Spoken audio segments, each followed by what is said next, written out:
Yeah. Okay. Okay, so very good morning. In the final day of this 5-day workshop of challenges in cybersecurity and cybercrime, today this from the Department of IT from Maulana Abul Kalam Azad University of Technology, West Bengal, and IUST, Jammu and Kashmir jointly organizing this 5-day workshop. Today is the final day and first session of the final day. I am very privileged to welcome you, sir. We have Dr. Shoibal Paul from DRDO. Sir, I welcome you on behalf of MAKAUT. So he will be talking. He will be talking on the role of data science and machine learning in cybersecurity. Before, sir, you start your talk, let me introduce you with our audience. Dr. Shoibal Kumar Pal is working as a senior research scientist and divisional head at Defense Research and Development Organization Scientific Analysis Group, Delhi. He has also contributed as the Chief Information Secretary Officer at DRDO. Dr. Pal completed post-graduation in computer science from University of Allahabad and PhD from University of Delhi in the area of information security. He also holds a doctoral degree in brand management.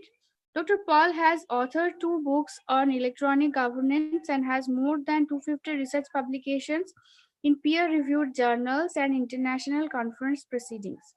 His area of interest are cryptography, cybersecurity, computational intelligence, and information system. He has contributed in a number of R&D projects and international collaboration. Dr. Paul is a recipient of Lab Scientist Award in 2010 and DRDO Scientist of the Year Award in 2012. Sir, a very warm welcome in this workshop. Sir, you please continue with your talk.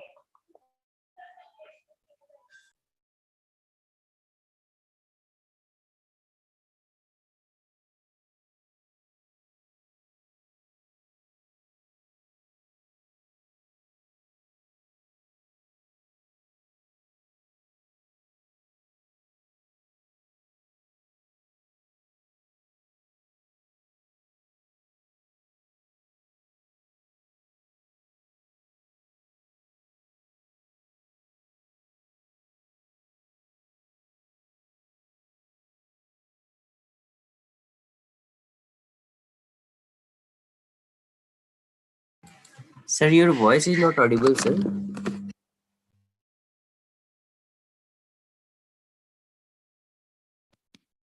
Hello. Yes, sir. Now audible, sir. Yes, sir. Please, sir, continue. Okay. And the screen is fine. You can see the screen. Yes, sir. Yes, sir. Okay. So in the last few days, you have people have talked about cyber security, different aspects of cyber security, and as you have seen that this is a very sophisticated discipline in which there is a cat and mouse game between the security professional and the cyber hacker. So this is a very dynamic area as well, and every now and then there will be some new strategy to attack and a new strategy to defend. Some of these things have become so fast that it's gradually going out of control of humans. And by the time you perceive a cyber threat and attack is happening, within seconds that attack has already happened. So we need to have some more automated way of analyzing things and then automatic actions. In this aspect, data science and machine learning, they are very handy tools for different aspects of cyber security, both for the security person as well for the person who is trying to attack a network. So these tools are in the last few years, maybe say last 5 years, there have been a lot of good development in this area. I'll be talking about those. But before that, let us see what are the aspects of cyber security we need to address, and blindly we should not be using machine learning. First of all, we have to understand that what is the purpose of machine learning in the area of cyber security, which activities can be improved using cyber security, and are we actually introducing unnecessary threats by using machine learning, or are we improving the performance of the cyber security system? All of these things I will be talking about. I will also pose a few project activities that can be done, a few research areas that can be explored by PhD students, since this is a very ongoing happening area. So we will cover a number of interesting areas. So the outline will be as follows. Initially, I will be talking about cyberspace and cyber security.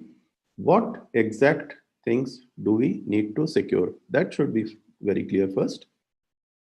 Then I'll be talking about the new developments in artificial intelligence, machine learning, and something which is called deep neural networks, frequently used everywhere.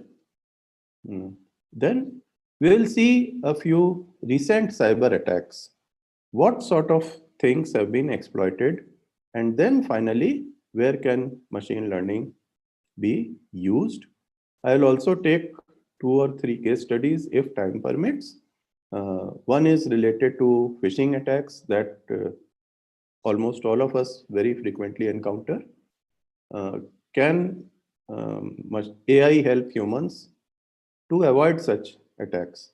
Because they are on our social aspects. So most of the time we as human beings are very interested in things happening around us, social things, and therefore we get interested, and that's what the hacker exploits. Another aspect is called stag analysis. Stag analysis, that is the art of communicating in hidden form, and this is a tool which was used for secret communication, but nowadays actually hackers are using this for multiple purposes. They are using it for hiding their malware in files, or coordinating with the botnets, or many different things. So we will discuss that. And last is what is called zero-day attacks, a very important subject, because whatever you do in cyber security, if there is a zero-day vulnerability, then you cannot actually do anything, you cannot protect anything,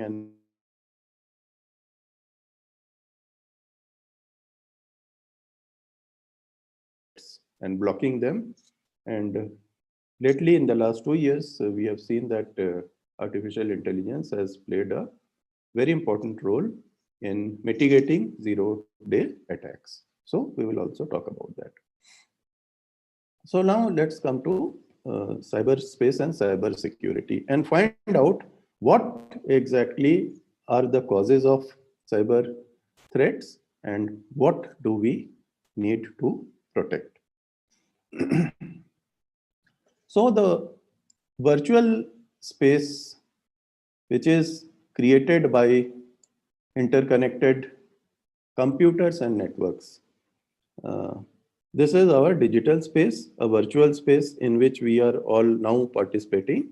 And what is the component of this? It is the end device, that is your computer or your mobile phones, any digital media which is interconnected to a digital network, which is presently the internet, but this is not the only option. So you have a lot of local nets, you have intranets, you have LANs, WANs, everything. So all of these form a part of the cyberspace.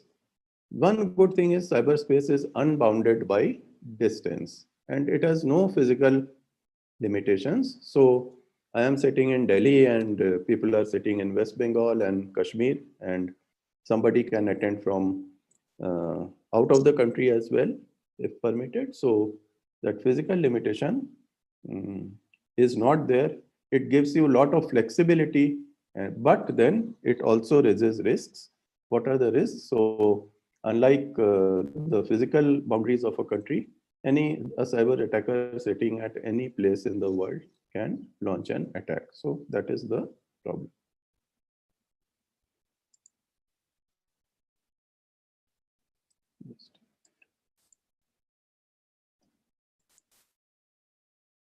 So what are the typical characteristics of cyberspace? Obviously interconnectivity, heterogeneous interconnectivity. So you have one service provider, you have one device, I have a different service provider. Virtuality and expansion. So we have huge scope of expansion. So it's not like a physical conference hall which has 200 chairs. Provided the facilities, you can expand it to hundreds or thousands of people.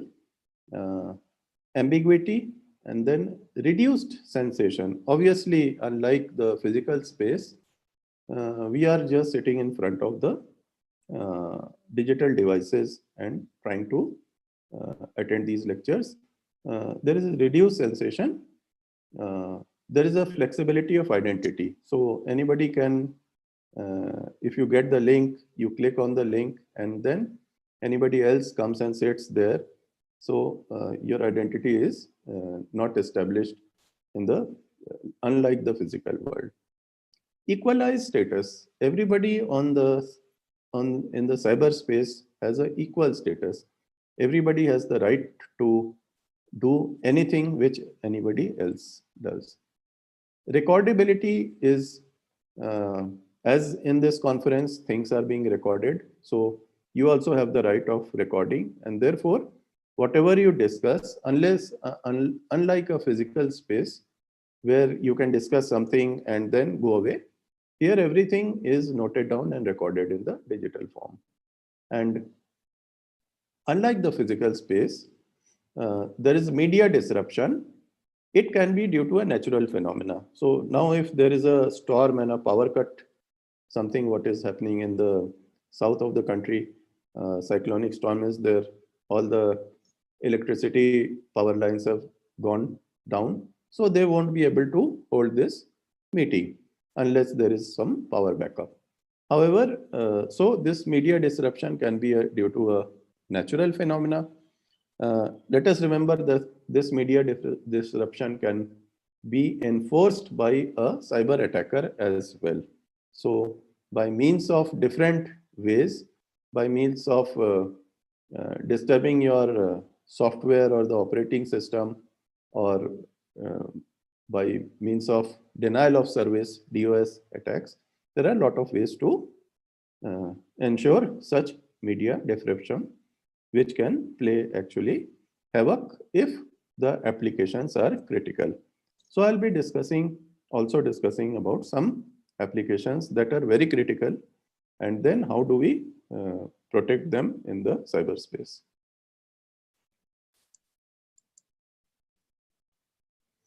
So some of the good things in cyberspace and how are they secured, let us see.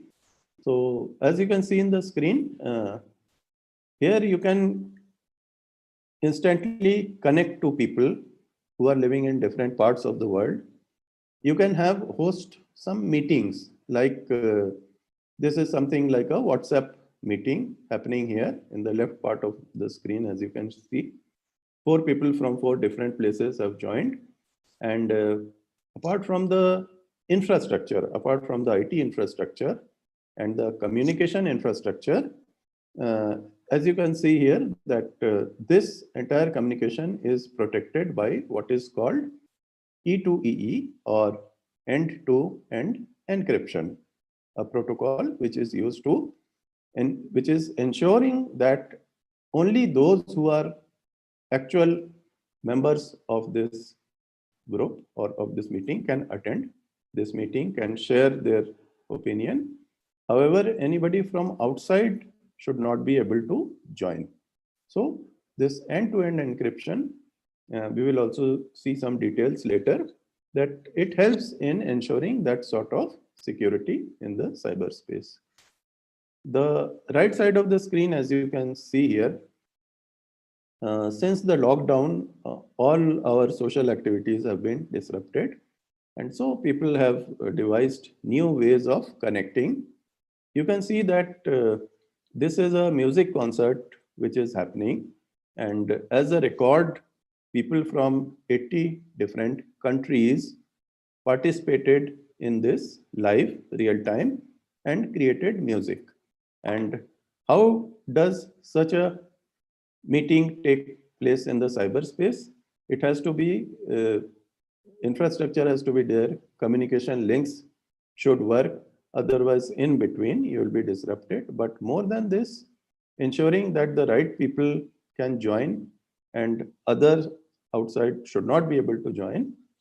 Standard protocol here, as you can see here, this is called TLS, or the Transport Layer Security, or the SSL protocol, which is a protocol on the internet used for many other purposes, used for your banking transactions, used for electronic commerce, and many more standard applications. So this transport layer security is used to ensure that such a communication goes undisrupted.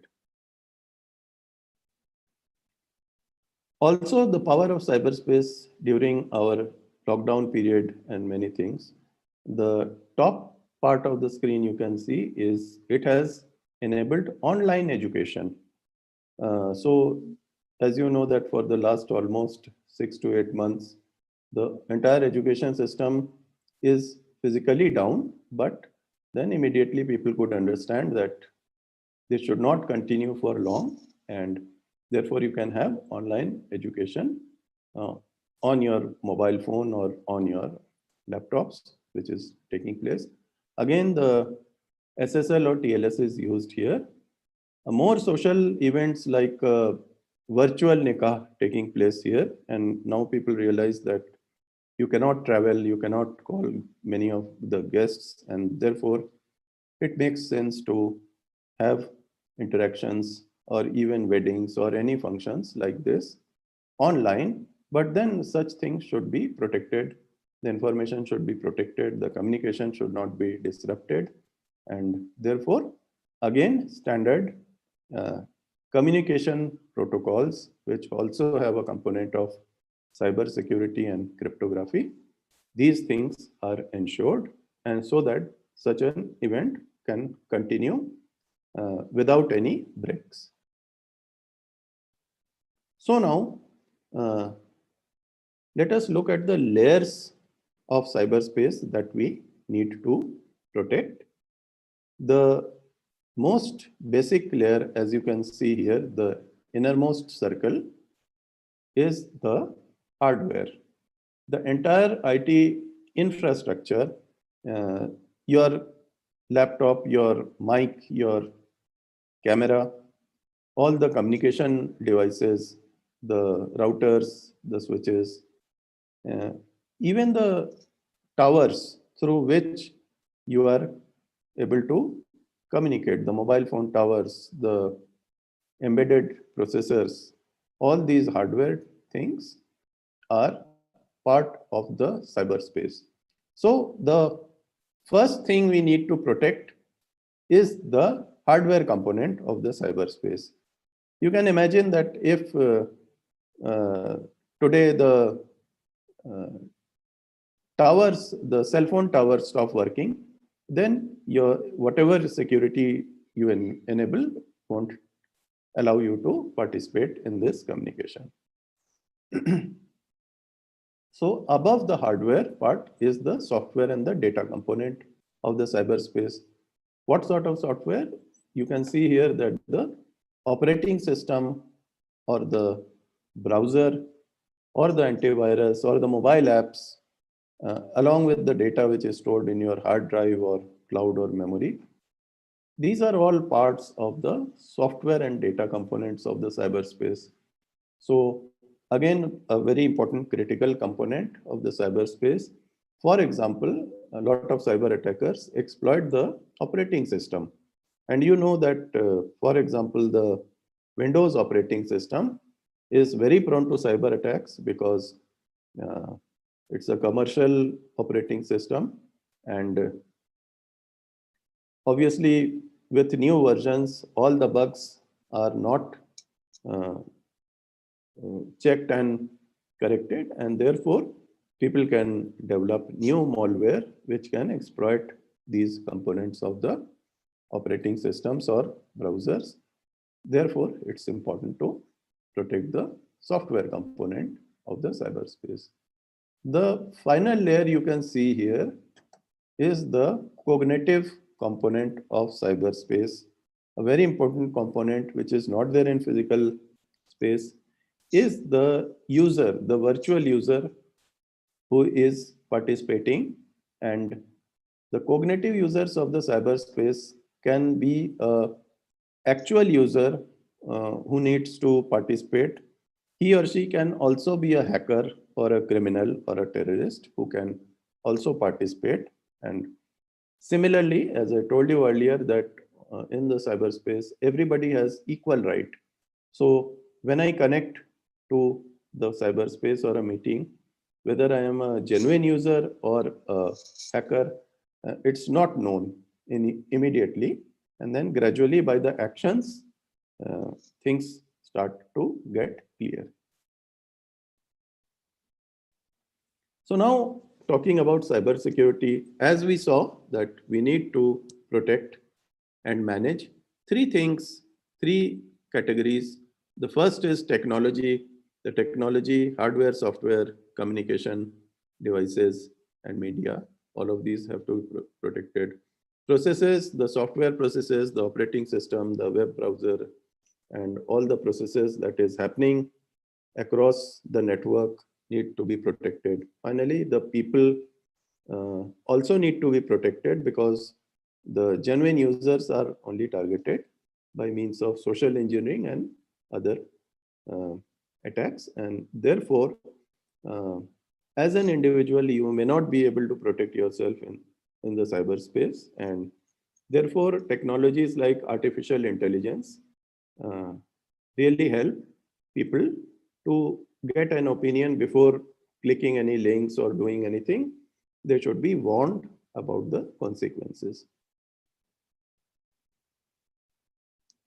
Okay, so this is the cybersecurity circle, and it's not a simple sort of identifying and then sort of blocking it. It's not as simple these days.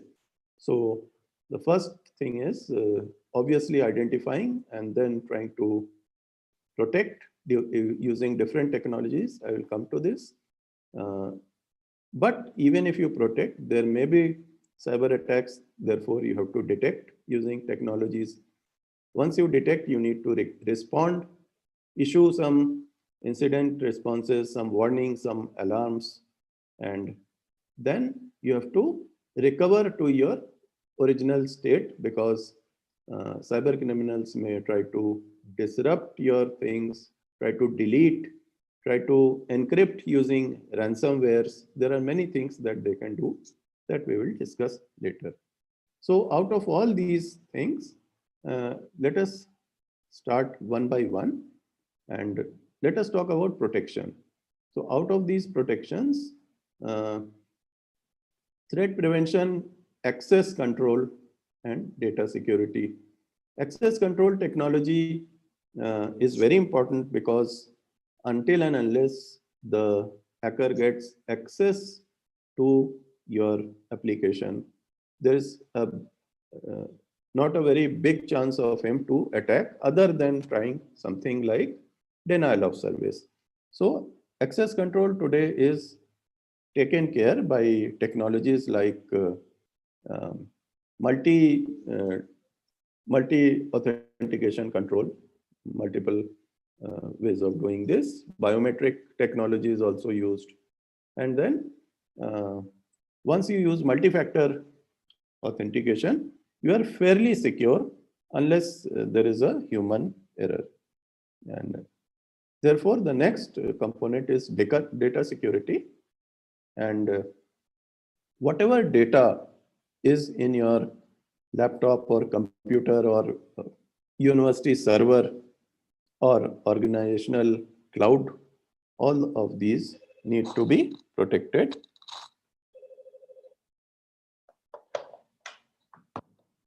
So for protecting this, cryptography is one of the very major technologies which is being used to protect your data.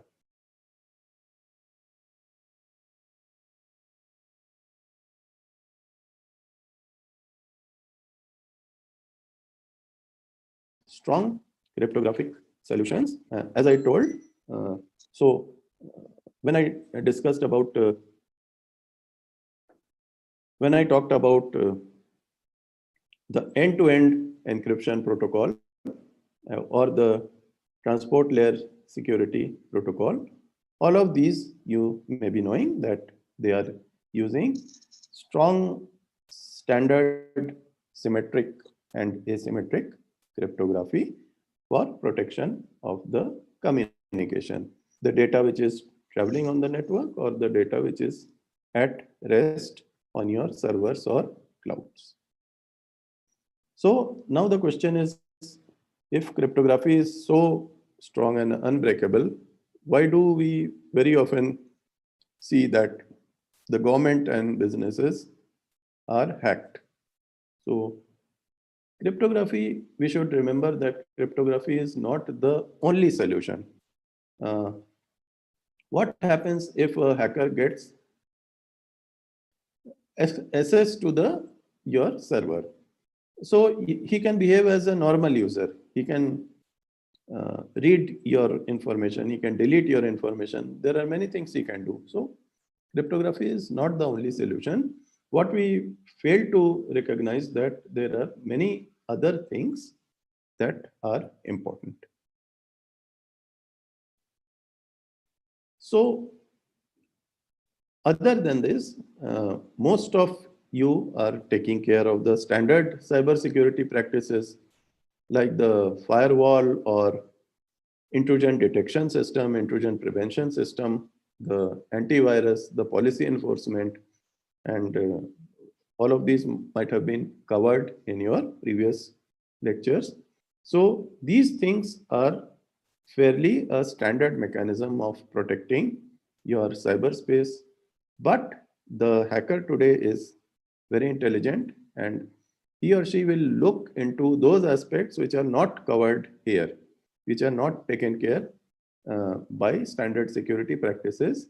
So they will try to adopt those and therefore get into the system and then do some mischief. So as you can see here, there are a whole lot of interesting applications in cyberspace. We will see some of these applications, how these can be helpful for the people, for the citizens, and how these can be misused. Unless you have taken good care, good security in the cyberspace, these applications can all be misused by the hacker. And then we will also see what role can AI play in these applications.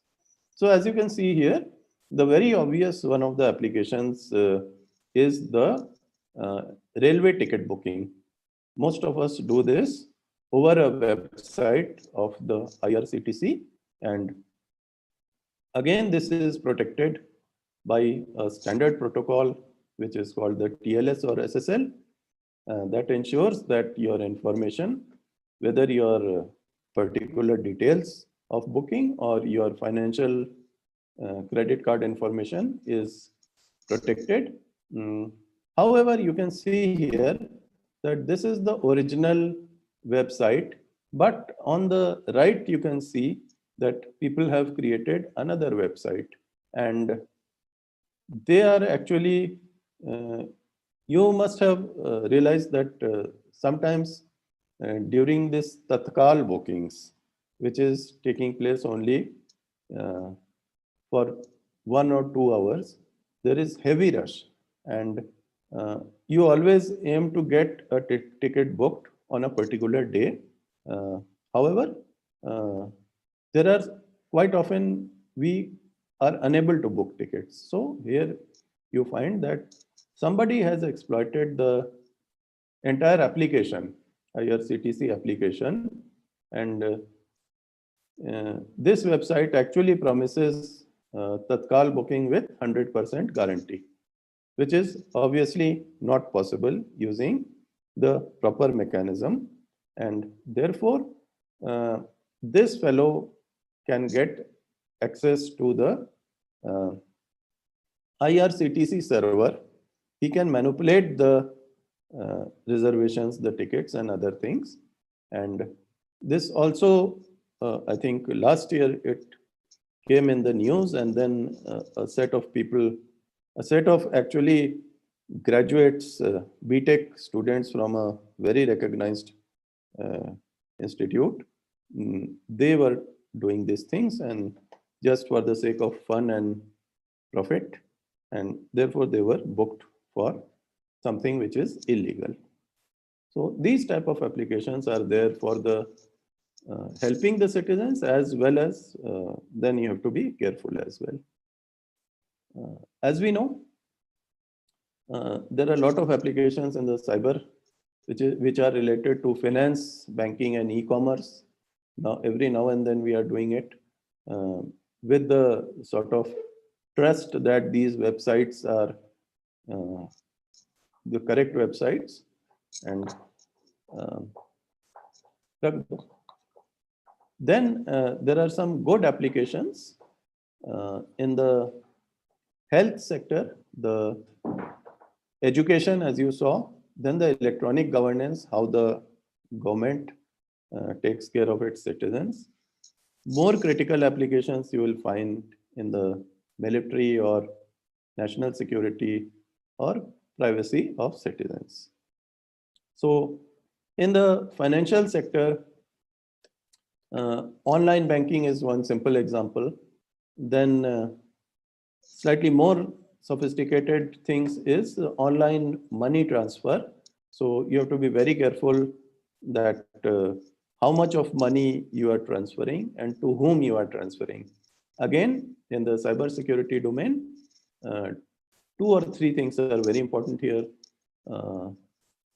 Confidentiality of the information, because your bank account and everything, and the person to whom you are transferring, all these accounts are known. Then how much money you are transferring. So that means that should not be modifiable. So something called integrity. And are you transferring it to the intended person, exact intended person? So this is something called the authenticity of the communication. Some new financial applications like Bitcoin have emerged. In many countries, these are officially allowed. Other countries, they are presently not allowed because they are misused by criminals and cyber hackers.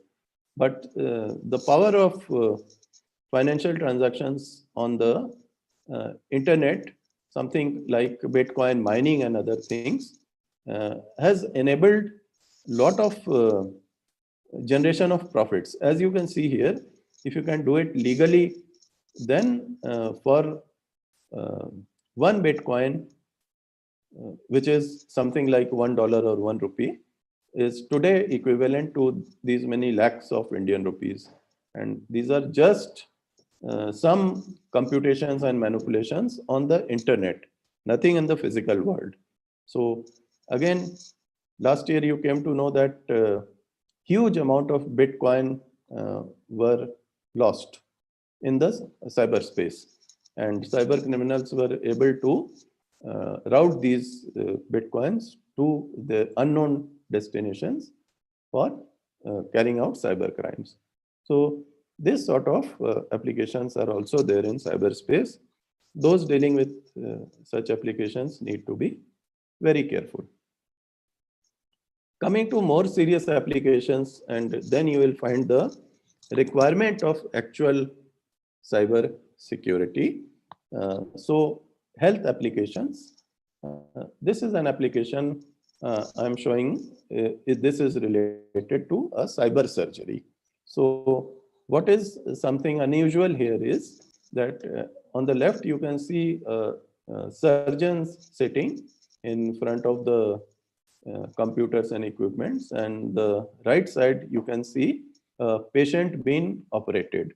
Now, under normal circumstances, you will expect that these two are at the same place. But in the cyber security surgery case, actually, this surgeon and this patient, they are being separated by a distance, physical distance, as long as something like 6,000 kilometers. So one of the first cyber surgery happened with the surgeon sitting at one part of the world and the surgery happening at a different part of the world. Now, this is also called robotic surgery, and these people are controlling this robo, which is operating the patient.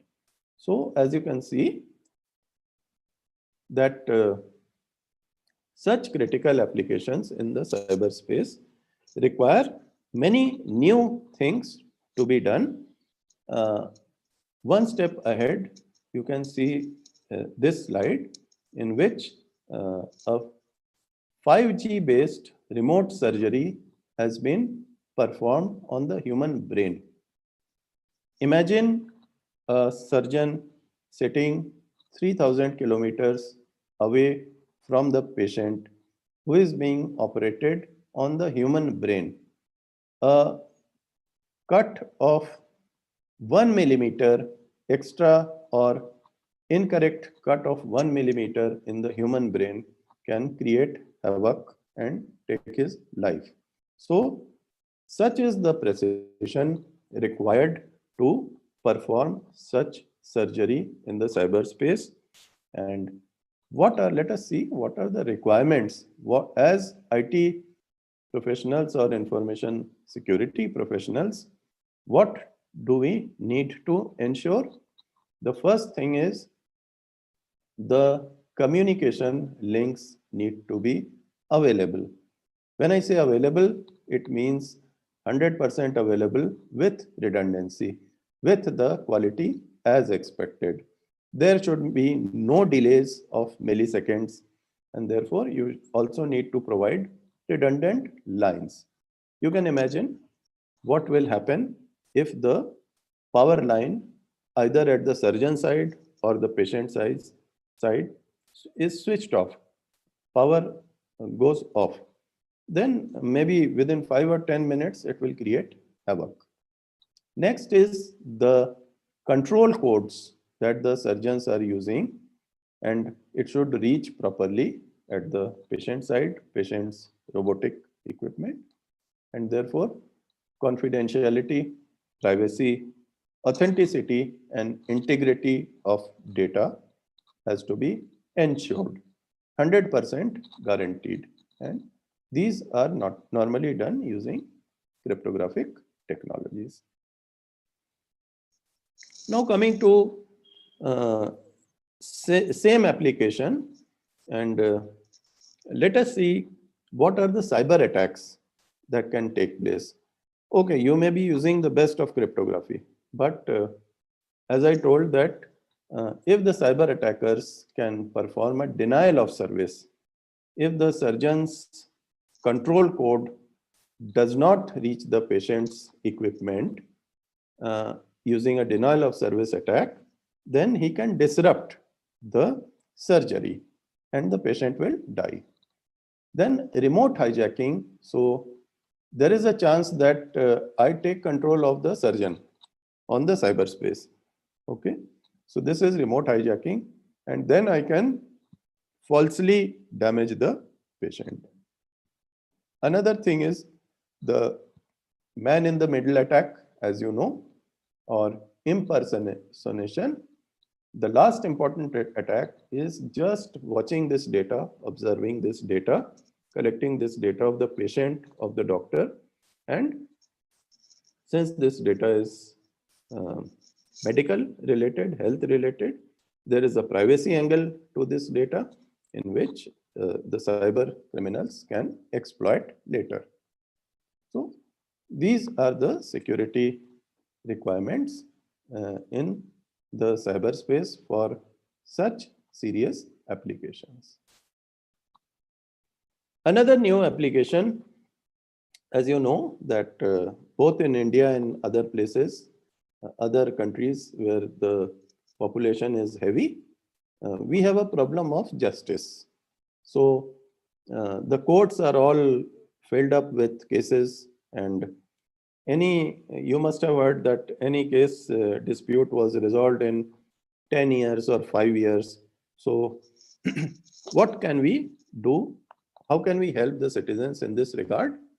So there is now a concept of cyber court. That means that the judgment and the court is all online, and such a application or the mobile app has been created, and 3 million legal cases or judicial procedures have been handled in the last 2 years. Okay, this has been done in China. And what sort of technology has been used? What is actually done is you file a complaint using your mobile phone application, which is the cyber court. Then there is no human in between. Both parties will file a complaint. There will be a AI judge. As you can see here, the artificial intelligent judge is there, who is having that entire database of cases. He will take the judgment online in real time. Cryptographic protocols are used for securing the transactions. Blockchain technology is used for transparency of the transactions, and all of these things are stored and processed in the cloud, and therefore a concept of cloud security is there. And for cases, for legal cases which are not very complicated, these can be solved within seconds or minutes. That normally takes years. So this is one application which can be enabled in the cyberspace for our country as well. However, the concern is that if a cyber hacker comes in between, then he can enforce the wrong judgment, or he can sort of breach the AI judge, change the database, and so that a wrong judgment is taken, and do a lot of things that are undesirable. Let us see a few military applications of the cyberspace in which AI, as you can see from these figures, AI has a major role to play. The first figure in the left is a military decision-making system, completely automated. As you can see that from the satellite maps of your adversaries, these maps, the AI application is performing object recognition. These are all aeroplanes, fighter aeroplanes or domestic aeroplanes which are there in a airport. It can be a military airport, or so the AI is automatically detecting these planes. You can see that it can also recognize these planes, and in the small rectangular boxes, it has identified which plane is standing here. For example, here you can see that MiG-29 plane has been identified. So within seconds, as soon as you get the satellite map, the AI application is able to identify this plane.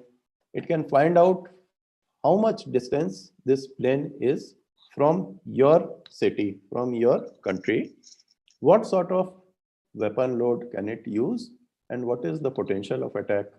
And in a wartime scenario, if our country wants to protect, then we will deploy similar type of or more powerful aircrafts at our side with a better weapon facility so that the war can be won.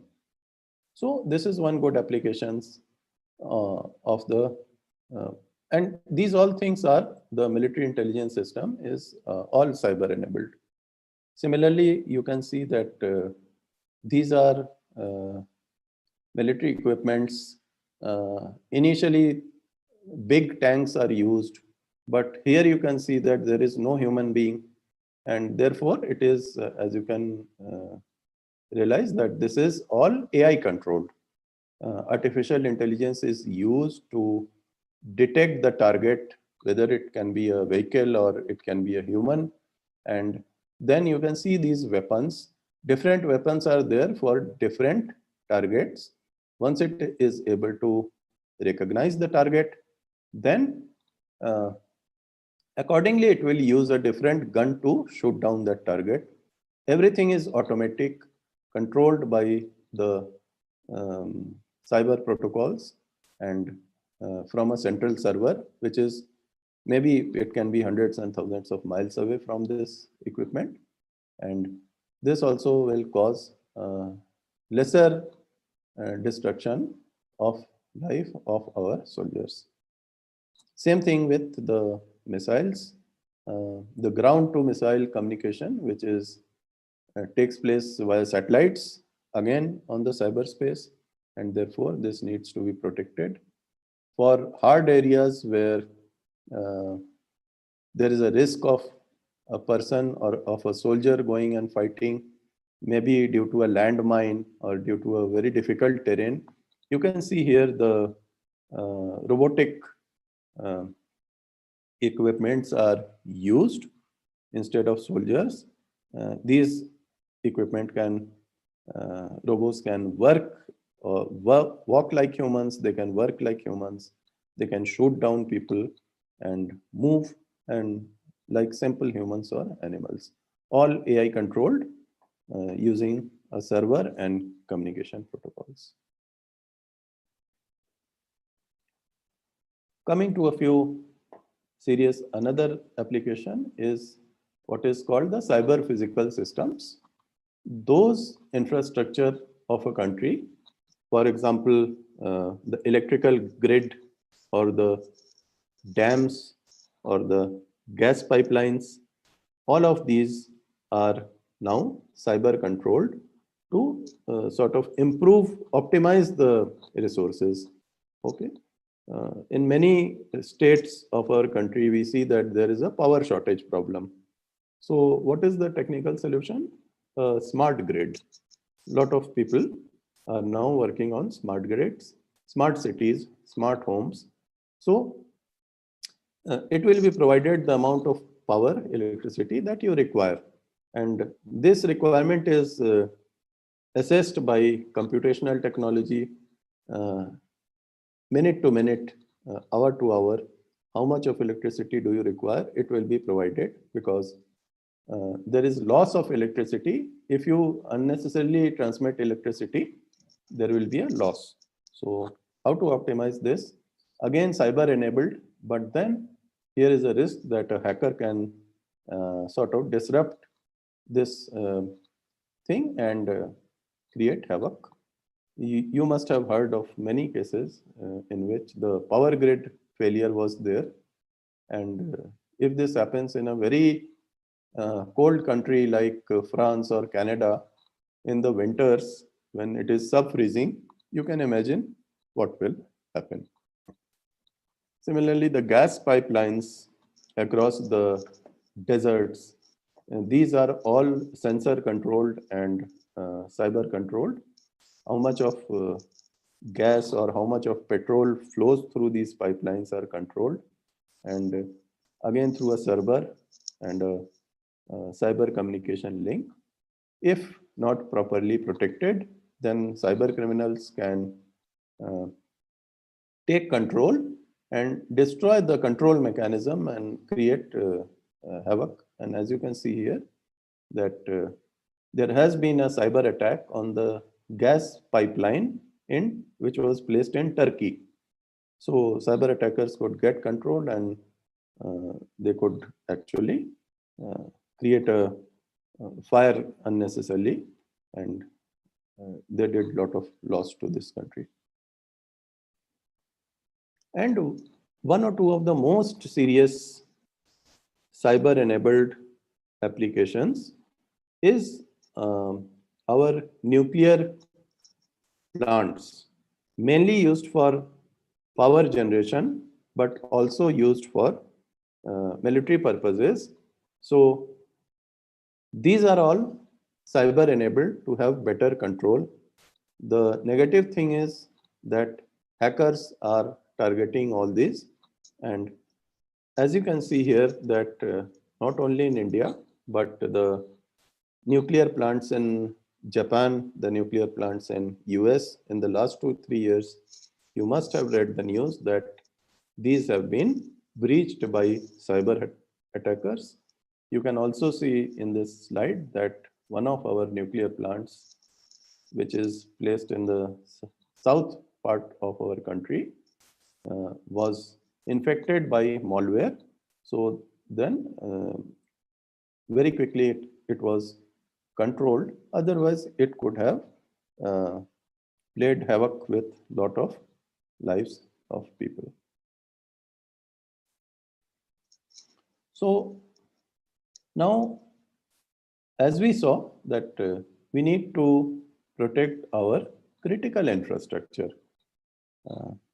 As I told you that some of these infrastructure like the power grid or the gas pipelines, the dams or the nuclear power stations, these are our critical infrastructures. All of these are controlled in the cyberspace using cyber controlled systems. And in the last few years, we have seen very serious malware infection and cyber attacks on these systems. And some of the examples of these are, for example, the Stuxnet, you must have heard, and the Stuxnet is one of the very sophisticated malware which was used to disable the nuclear enrichment plant of Iran. It was a malware which was planted by infected USBs, and it actually manipulated the SCADA system, the control system, and then it could disable the facilities, damage the equipment and disable the facilities. Similarly, there are other malware like Black Energy or the WannaCry or the Havix.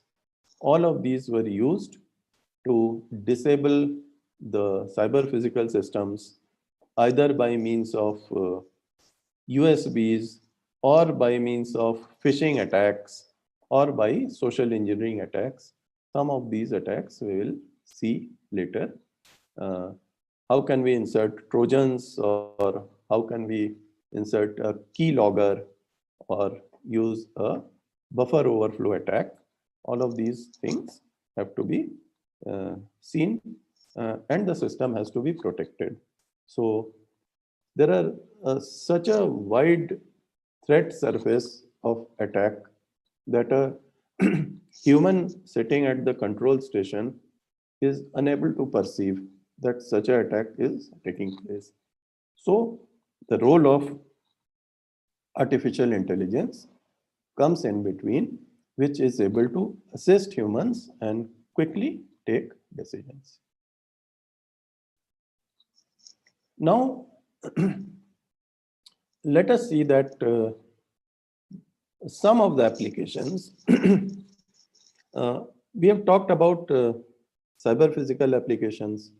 We have talked about the banking applications. We have talked about the health and medical applications.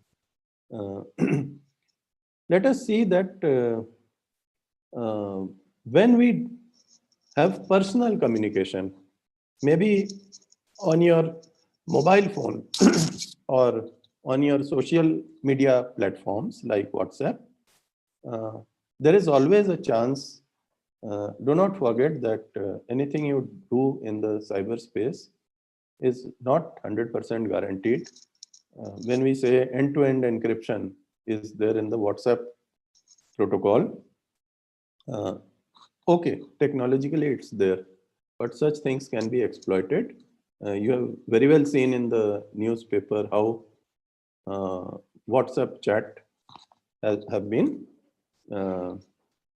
decrypted, and something you found happening in the Bombay drug case or many other cases, such communication, even though these are end-to-end encrypted, can be decrypted by some means or the other, and therefore your personal communication also needs to be protected.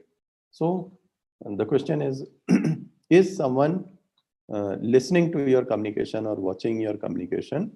And so what are the solutions to this? So let us see. One is that encryption as a technology is a good solution to this. There can be two solutions. One is encryption can be applied in transit when your message is going out of your mobile phone. So this is encryption in transit. But what happens is this reaches the server of the service provider, then it will be decrypted for processing. The second is the end-to-end encryption. That means this end it is encrypted and the receiver end it is decrypted. So it is considered to be more secure, but it does not offer ultimate security as we saw. So this is the structure of encryption in transit. You can see that the data is encrypted between a device and the service provider. So if this is the device, this is your mobile phone, and this is your service provider or the servers of the service provider, in between this is encrypted. So nobody in between will be able to peep into your communication. But it will be decrypted here and then again encrypted here, and it will be sent to the receiver encrypted. Again, somebody sitting here cannot decrypt it. The major problem is here actually, in between. So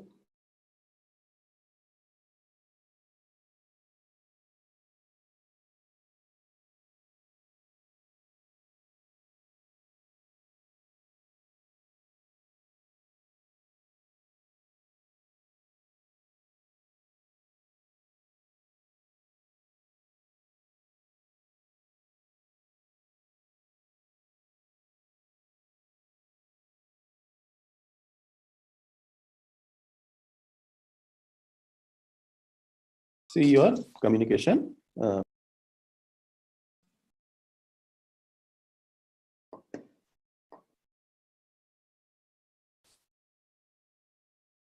Okay, just a minute.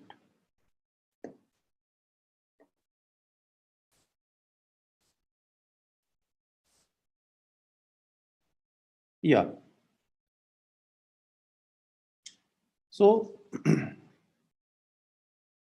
most of us are required to work from home, but many of us are required to handle sensitive official data. So what is the best solution? Your home is not equipped with the type of security required to handle this sensitive official data, and therefore what is the solution is a virtual private network, which enables a secure connection from your device using a VPN client to the via the internet to your organization, and therefore you can pull data from the organizational server at your convenience without any security Excuse breach. me, sir. So sorry to interrupt you. So Yeah. your screen is not visible. Okay. Uh,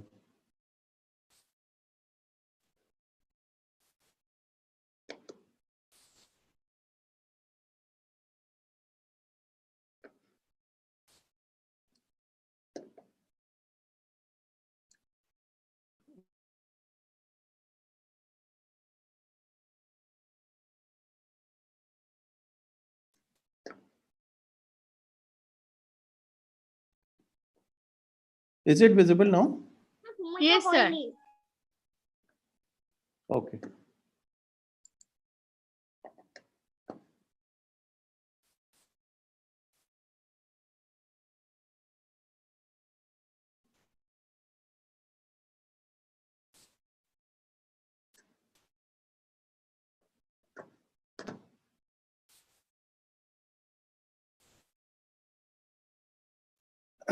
Yeah. So I was talking about the virtual private network, and it allows you to create a secure VPN tunnel, uh, encrypted tunnel for seeking data from your organizational network and processing it at your device. Everything is encrypted in between, and then send it back to your organization. So this is how normally people can work. Uh, the VPN client and the VPN server, they establish the encryption keys instantly using TLS or SSL handshake, as we discussed earlier. So what happens is, during the handshake, there is a client and the server. Client will be you and the server will be the organizational server. They will generate the encryption keys. They will agree which VPN protocol will be used. They will select the appropriate cryptographic algorithms as per the requirement. If you need more security, you have to select a stronger encryption algorithm, and then authenticate each other with the help of a digital certificate. If that is available, that is good. Or the server, your organizational server, will authenticate you using a multi-factor authentication. That means that, for example, when you sent a link to me uh, for participating in this meeting, so same thing the organization will do. Whenever you click the link, you will get a PIN in your mobile phone. You have to enter the PIN again back to the link website, and then you will be authentication. So that is dual factor authentication. Some of the good examples of VPNs are, for example, the CyberGhost is a VPN that uses the AES 256 algorithm.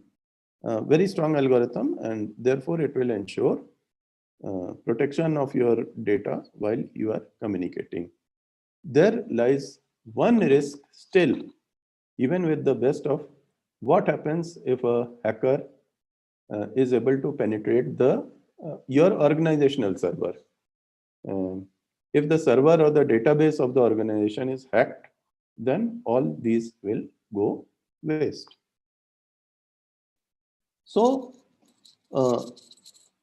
now the normal thing is, in the future also, even after the pandemic improves, lot of things have gone virtual, and they will continue as virtual, and therefore the role of VPNs will be very important. Those things that cannot be avoided physically will be done physically. Other things will continue online, and as you can see here, the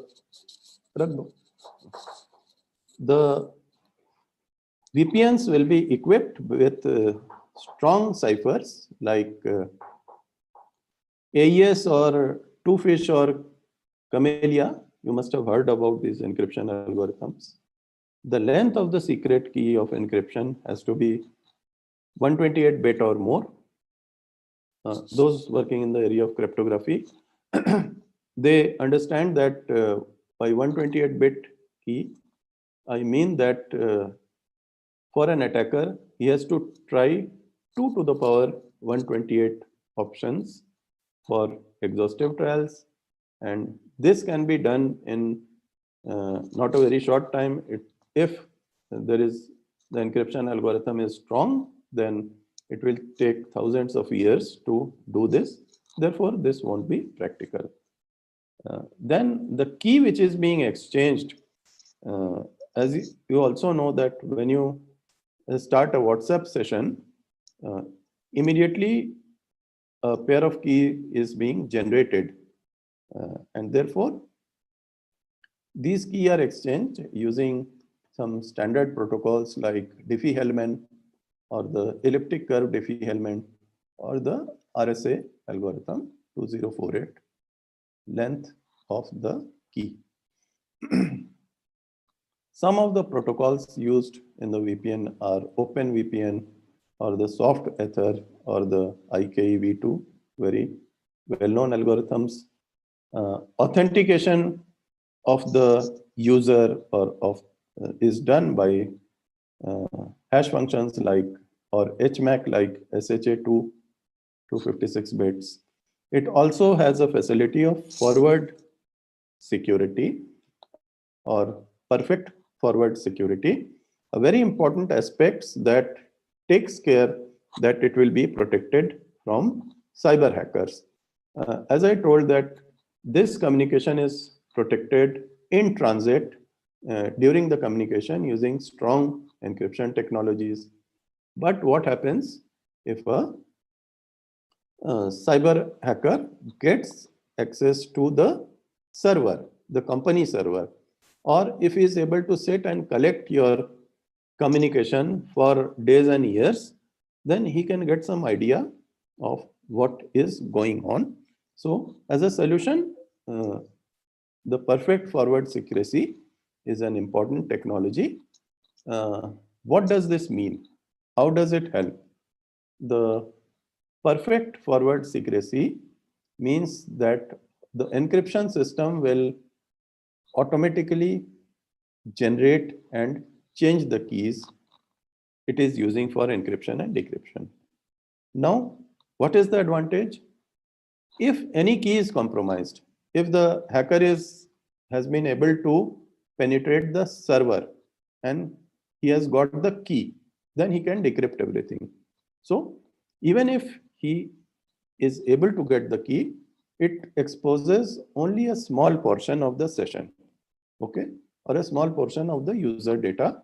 So he won't be able to hack or decrypt the previous communication as well as the future communication. You will only get access to a few seconds or a minute of your communication.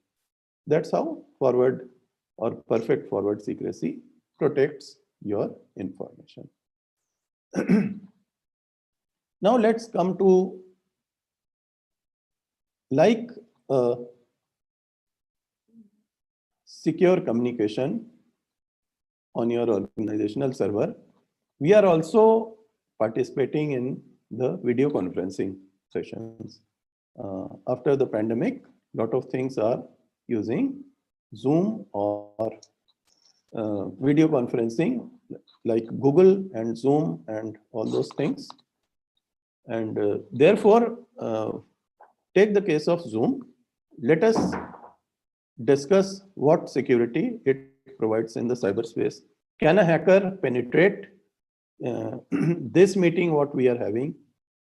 Is it possible to penetrate using tools and techniques by a professional hacker? So let us see what sort of security is it providing. So the communication security is being established using 256 bits transport layer security. This is the protocol, TLS encryption, very strong encryption. The content is encrypted using AES 256 GCM mode. Again, very strong encryption. One thing you have to take into account that the Zoom meetings are not end-to-end encrypted. That means that the message or our communication is being decrypted at the server level. Though end-to-end encryption will be an optional feature for the future, it is not there presently, and video calls can be decrypted by a third party.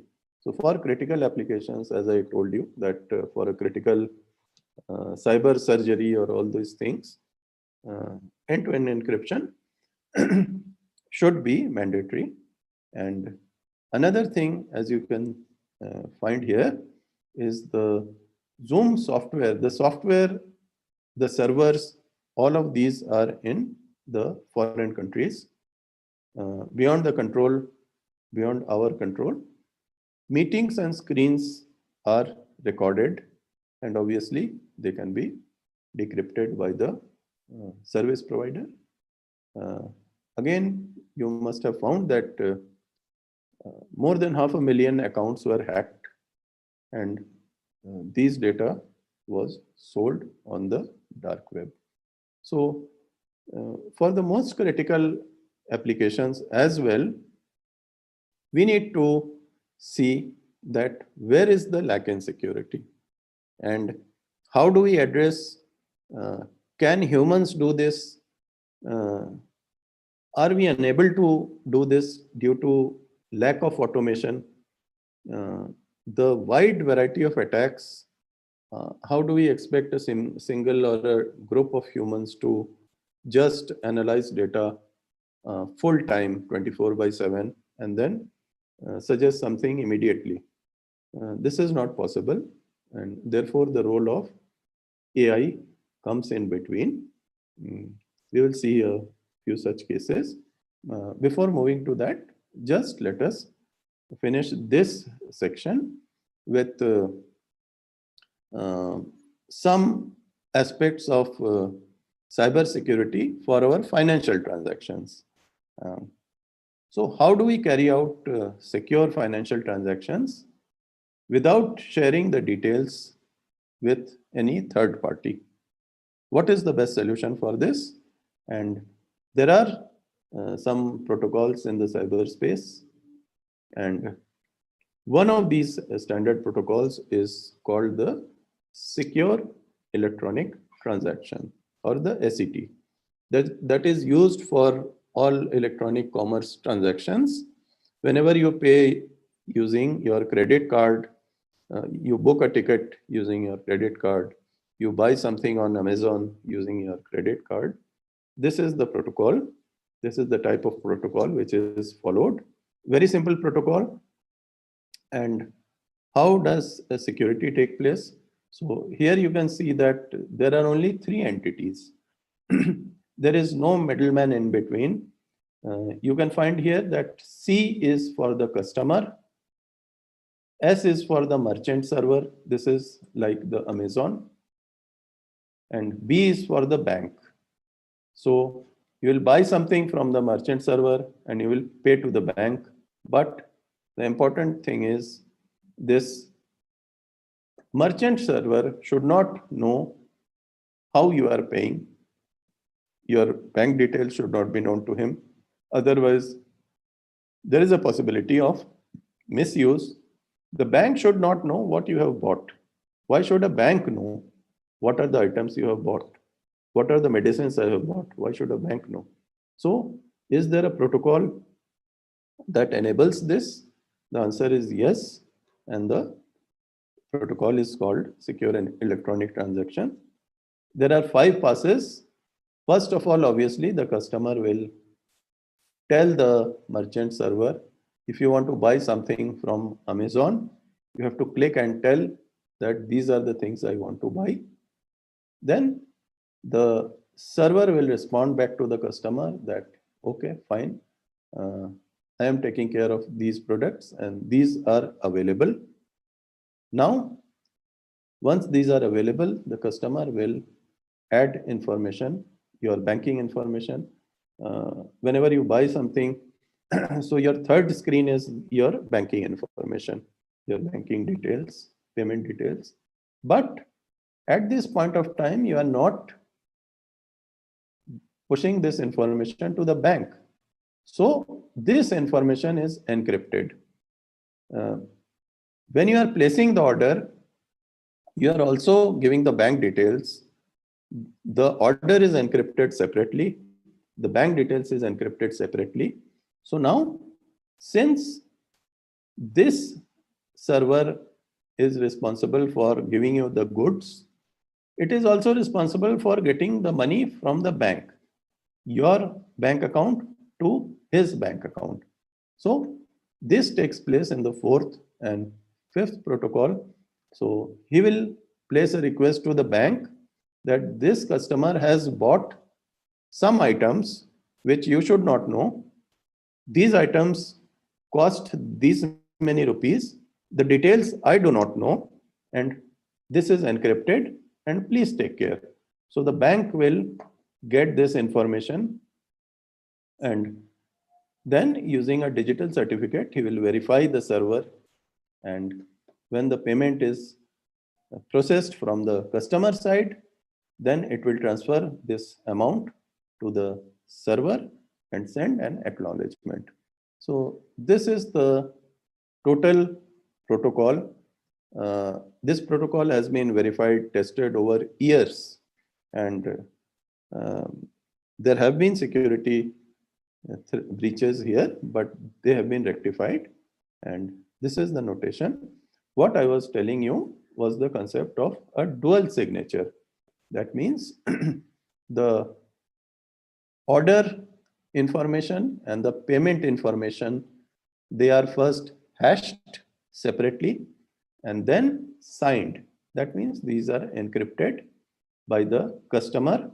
Once these are signed by the customer, the bank won't be able to decrypt the order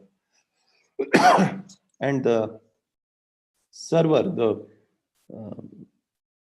information about the payment or the bank details cannot be decrypted by the server.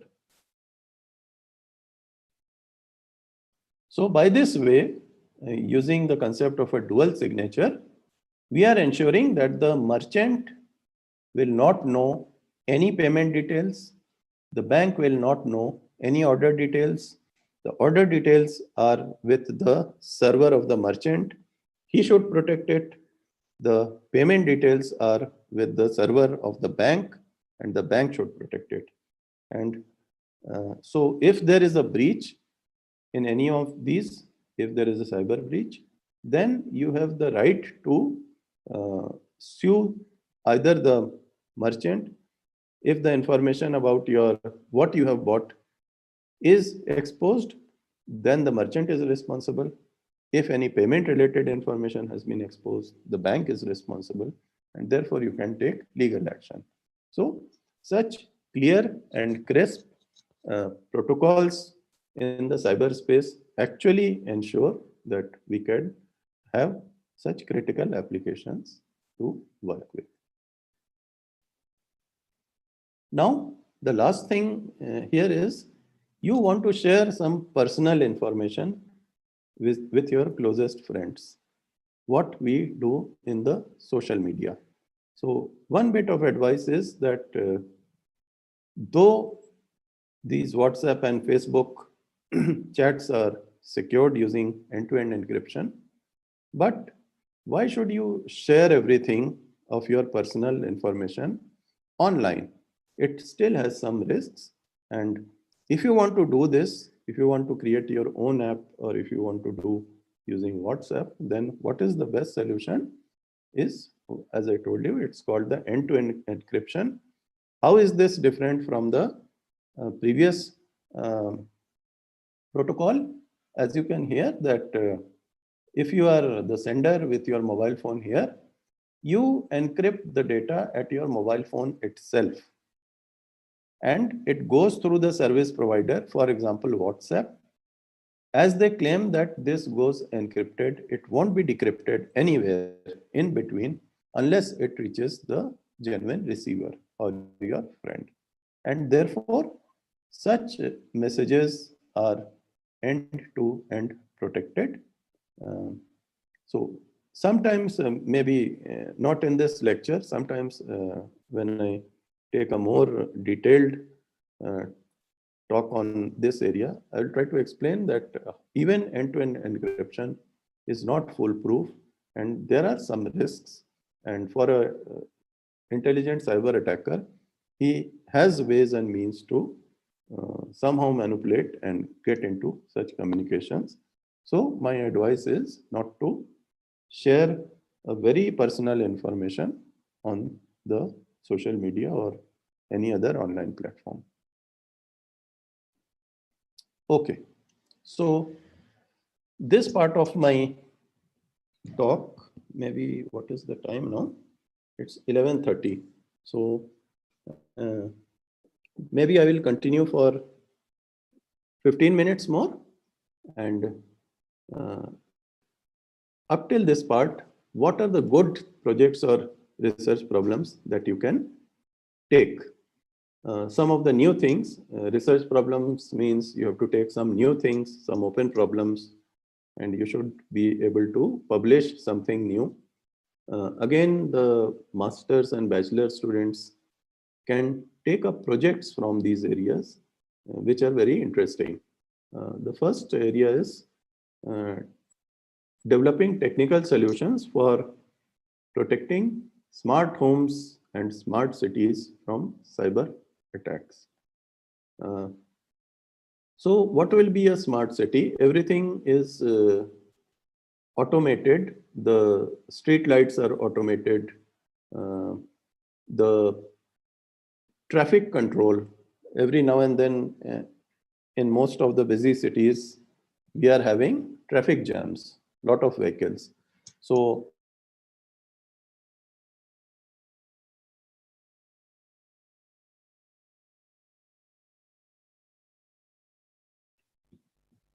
and therefore, many such things to many of these things can be done using proper resource management in the cyber domain. And therefore, analysis of threat surface, the first task is to find out if somebody has designed a smart city. Obviously, it will have a lot of IoTs. It will have a lot of cloud infrastructure for storing data, for processing data, lot of control systems. So we have to analyze what are the threat surfaces. How can a cyber attacker take control? First thing we should know that. Where they can take control. What are the attack vectors they can use? So if these are IoTs, then it's easier. If they are physically protected equipments, it would be difficult, but then there are many things that they can do. Denial of service, as I told, that denial of service in the electrical grid can shut down power. And then even smart homes have smart cameras, you have smart doors, which you can lock without a physical key. All of these things can be exploited. And finally, the exploitation techniques. So this is a new area of research. People have started working. Similarly, as I told that your power grids and gas pipelines and nuclear power stations and critical infrastructure, they are cyber connected and need to be protected. So many new technologies of intrusion detection systems, of smart firewalls using AI, then analysis of malware, the new type of malware. All of these things are possible with such things. This is one area. Then, as I talked about VPNs, so development of methods for hacking into VPNs or secure telephony like Skype. You talk on Skype, you talk on WhatsApp video. So all of these things have some loopholes that can be exploited. Again, like video conferencing applications like Google or Zoom or all of these applications, Microsoft Teams and all these. There are breaches that are possible even with end-to-end security solutions. So for these, a good master project can be development of tools for VA and penetration testing and exploitation, and development of techniques, automated techniques to either protect or to exploit can be a part of a PhD work. Another new area is the use of AI for generation of malware. AI is being used to develop stealthy and targeted malware. Stealthy malware is the set of malware that can escape your antivirus. Okay. So the behavior of these malwares are almost normal, like a standard process, and therefore they can escape your standard antivirus as well as IDS. Targeted malware is something like what was used in the Stuxnet. That means that until and unless it reaches its target, the proper target, this malware is encrypted, its body is encrypted, and therefore, even if you are using a virtual machine to identify, uh, it won't decrypt, it won't show its state. All of these things are being done by using AI, and therefore, development of techniques for analysis of these stealthy and targeted malware, you have to think of new AI techniques actually. If these malwares are based on AI, then the analysis technique should also be based on AI. And such AI techniques will include many of these standard algorithms in the deep learning literature. For example, RNN, recurrent learning, the convolutional neural network, then from the statistical side, the support vector machine or the other things in the neural network architecture. So development and detection of the new ransomware families. You know that ransomwares are also now a matter of worry. The ransomware will encrypt your information and then ask for ransom. And therefore, but there are ways of identifying whether a ransomware has come to your system, because the moment they start encrypting, then obviously you know that the entropy of the information increases, and therefore you have to devise tools for identifying ransomware. Quite likely now these new ransomwares have become intelligent, and you may have to use AI-based tools, deep learning tools for handling such ransomwares. Now, another good research topic is designing a TLS with perfect forward security. Our present TLS will give you sessions and which are encrypted, which are secure. But as I described earlier, perfect forward secrecy enables you to generate new session keys and use them, change them frequently, so that if a hacker has somehow peeped into your system, he won't be able to decrypt the later sessions. Perfect forward secrecy for mobile communication security, for the 5G security. This is another important research topic, because you never know, you are clicking so many links on your mobile, you never know when your mobile is compromised. Also, your mobile is 24 hours on, powered on, and therefore, whatever your information is there in the mobile can easily be extracted by hackers. By providing perfect forward secrecy, the moment you lock your mobile phone, a new key will be used, and therefore, if somebody has got some information out of your mobile phone, it's only that part of the information, and no new information can be extracted. Similarly, for satellite communications, a lot of things are happening on satellite, and perfect forward security is important for mutual authentication in satellite communication. So again, this forms a very good PhD research topic.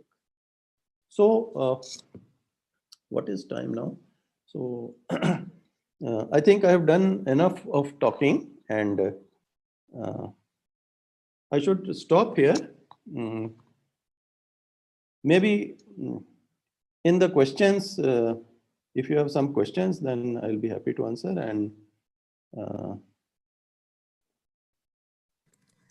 Anthony I can ma'am. also, This session is now open for interaction.